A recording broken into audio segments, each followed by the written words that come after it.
রাজধানীর জাতীয় সংসদ এলাকায় মানিক মিয়া অ্যাভিনিউতে চলছে নববর্ষের কনসার্ট। বিকেল থেকে শুরু এই কনসার্টে মনোমুগ্ধকর পরিবেশনায় মোহিত হন দর্শকরা।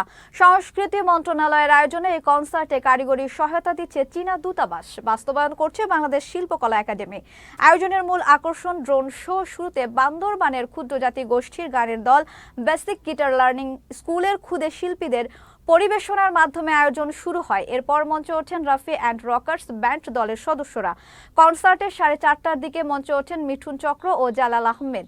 এছাড়া অনুষ্ঠানে এফ মাইনর, আতিয়া আনিসা, ইসলাম উদ্দিন পালাকার, আরজ আলী ওস্তাদ, সাগর দেওয়ান পারসা, অ্যাশেষ ব্যান্ড ও জাহিদ নীরব অংশগ্রহণ করছে। নববর্ষ উপলক্ষে এছাড়াও নানা অনুষ্ঠান চলছে শিল্পকলা একাডেমি, রবীন্দ্র সরোবর, রমনা সহ অন্যান্য বিনোদন কেন্দ্রগুলোতে।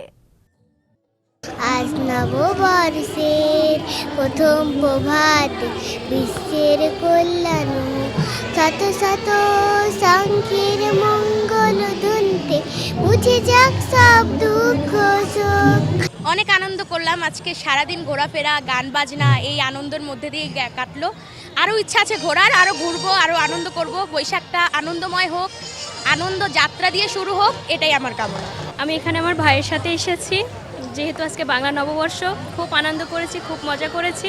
চারিপাশে মাশাআল্লাহ অনেক অনেক সুন্দর সুন্দর মানুষ দেখেছি এবং আমিও নিজেও খুব সুন্দর করে সাজুগুজু করেছি, অনেক মজা করেছি। নববর্ষ উদযাপনের অনুষ্ঠান করছি, এর চেয়ে বেশি কোনো উদ্দেশ্য নাই।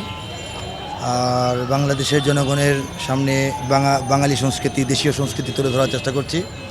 আর এ ধরনের কালচারাল প্রোগ্রাম, আধিপত্যবাদ বিরোধী, সাম্রাজ্যবাদ বিরোধী বক্তব্য, ভাষ্য, এগুলো আমরা বিগত 25-30 বছর ধরেই করছি।